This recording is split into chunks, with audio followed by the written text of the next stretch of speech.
Reet lads, buckle up, this one's gonna sting, but here is oot. Sunderland have sealed a deal worth up to £10 million for one of war brightest young'uns. Aye, ye heard us right, own of War top academy prospects is leaving the Stadium of Light this summer. And before ye start hoying your matchday pies at the screen, let's break this down, cause there's more to it than just the fee. If you want the full lowdown on what this means for Sunderland AFC, make sure ye subscribe, we'll leave no stone unturned. First things first, credit where it's due. Tommy Watson ain't just any player, this lad's proper Sunderland. Signed up at 6, grafted through the academy, and finally broke into Regis Lebriz's first team this season. 14 games, 2 goals including that brace against Stoke plus 6 goals and 5 assists in Prem 2. The kid's been electric, so losing him stings. But let's be real, did anyone honestly think we'd keep hold of him forever? Brighton haven't just rocked up out of nowhere, they've been watching him for months. Prem clubs didn't sniff around championship bands unless they see something special.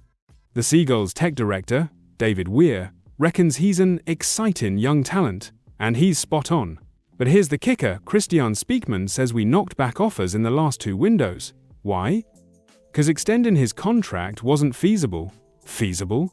How does a club like Sunderland let a talent like Watson gan without tying him down to a longer deal?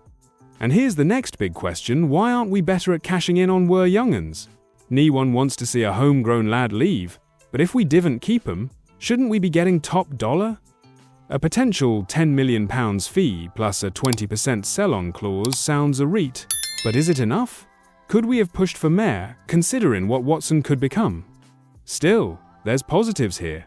This proves the Academy of Light is still top class, and now Tommy Watson, we're still churning out quality players. Aye, Watson's ganning, but he leaves knowing he gave everything for the badge. Crucial goals, England youth caps, and a hefty fee for the club, not bad for a local lad, eh? So, the big question, should we be buzzing or gutted? On one hand, we've lost a future star. On the other, we've made serious coin, and proved Were Academy is still top draw. Personally, I reckon it's bittersweet. Losing Watson hurts, but if this cash helps build a squad for promotion, maybe it's a necessary evil. What do you reckon? Is £10 million fair, or should we have fought harder? Drop your thoughts in the comments, share this with fellow fans, and let's have it oot. Are we doing enough to keep Were best players?